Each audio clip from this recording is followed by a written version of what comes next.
नबी पाक अलैहिस्सलाम ने फरमाया, अपने दुख लोगों के सामने ना बयान करना, सेठों नवाबों को ना बताते फिरना, दुनियादारों के सामने जाके ना रोना कि मैं तकलीफ में हूँ। फरमाया अगर दुनियादारों को दुख बताओगे रब तुम्हें कभी गनी नहीं करेगा।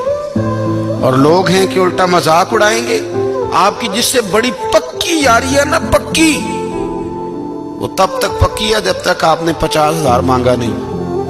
और जिस वक्त आपने कह दिया कि मैं मजबूर हूं मेरी मदद कर, तो फिर खत्म हो गई दोस्ती। लोगों के ताल्लुकात आपके साथ तब तक हैं जब तक आप उनसे कोई जरूरत वाबस्ता नहीं करते।